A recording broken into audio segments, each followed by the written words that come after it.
Hello बच्चों, क्या हाल चाल? सब ठीक? अरे ठीक है ना।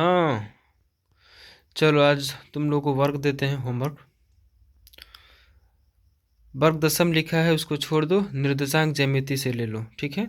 यहाँ से तुम्हारे कम से कम 7 प्रश्न जो हैं, 6 से 7 प्रश्न रहेंगे ऑब्जेक्टिव में, आपको बनाने हैं। और उसी पर आधारित जो है ये आपका सबसे ज़्यादा ज़रूरी है निर्देशांक में।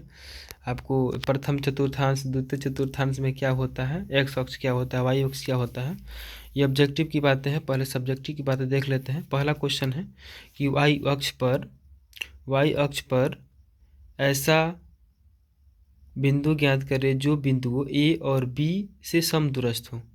ये क्वेश्चन आपको घर से नोट बनाने हैं। जो नहीं आएगा वो कमेंट सेक्शंस में या फिर जैसे भी हो, ऑफलाइन के बच्चों के लिए मैं दे रहा हूँ।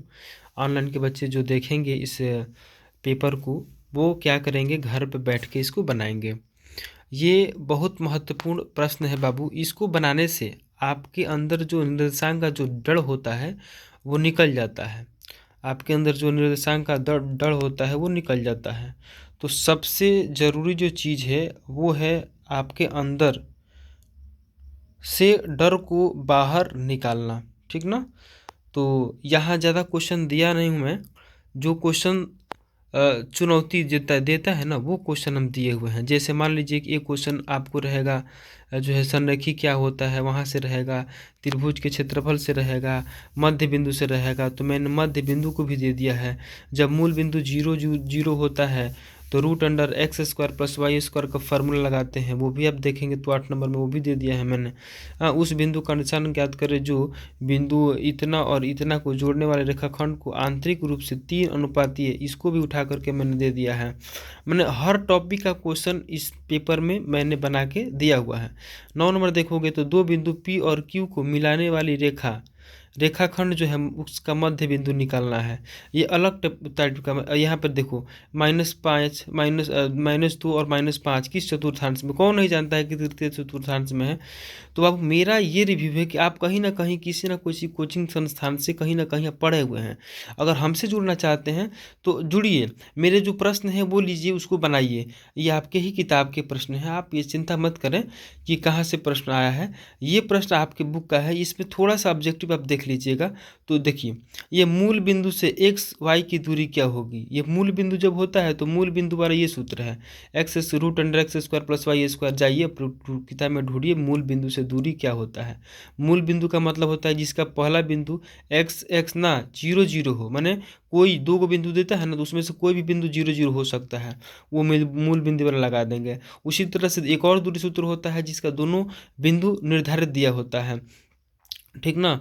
तो वो होता है √x² + y² ना, ना x1 + x2 का whole square plus y2 - y1 का होल स्क्वायर, ठीक ना। x2 - x1 का होल स्क्वायर, ये वाला फार्मूला होगा। तीनों बिंदु संरेखी कब होते हैं, कब होंगे तीनों बिंदु संरेखी, जब त्रिभुज का क्षेत्रफल 0 होता है तब तीनों बिंदु संरेखी होते हैं। संरेखी का मतलब होता है एक ही रेखा में, संरेखी का मतलब होता है एक ही रेखा में। देखो बिंदुओं इतना के बीच की दूरी, यहाँ से भी मैंने प्रश्न उठा करके डाल दिया। फिर यहाँ ध्यान से आप देखोगे, ये ऑब्जेक्टिव में बिंदु इतना को मिलाने वाले रेखाखंड के मध्य बिंदु का निर्देशांक, ये भी आपको ऑप्शन में डाल दिया मैंने। आगे देखो, विभाजन सूत्र लिखना है, दूरी सूत्र लिखना है। ये लिखना है तुमको याद है, लेकिन अगर तुम वीडियो देख रहे हो तो इसको लिखो, अभी लिखो। मूल बिंदु का नियमक 0 0 होता है, ये सभी लोग जानते हैं। एक्स अक्ष को भुज कहते हैं, वाई अक्ष को कोटि कहते हैं। इसको रिवीजन मारना है, एक शॉर्ट रिवीजन करना है अगर आप हमसे पढ़ना चाहते हैं। मतलब ये तो आपका क्वेश्चन हम होमवर्क में दे रहे हैं कि आप कहीं भी पढ़े हों ना, तो आप कहीं भी पढ़े होंगे तो आप इसको जो है बनाएंगे। उसके बाद से क्या होगा, ये आराम से बनाएंगे। पेपर अपना हस्तलिखित है जो मैं ऑफलाइन में लेता हूँ, ऑफलाइन के बच्चे इसको बना लेंगे और बना करके जो है दिखाएंगे। और जो हमसे नहीं जुड़े हुए हैं, हमारे जो चैनल है उसको आप सब्सक्राइब करें। मात्र कब तक आप हमारे साथ रहिएगा। देखिए सर, हम आपसे ये कहना चाहते हैं कि आप हमको नहीं जानते हैं और जो हमको जानते हैं, कहने का मतलब ये होता है कि जो जानता है वही खरीदता है, उसकी कीमत वही जानता है जो खरीदा है उसको। जो नहीं खरीदा है उसकी कीमत वो नहीं जानता है। तो फिलहाल आप इतना ही समझ लीजिए बाबू, यही बात है आप में और हम में।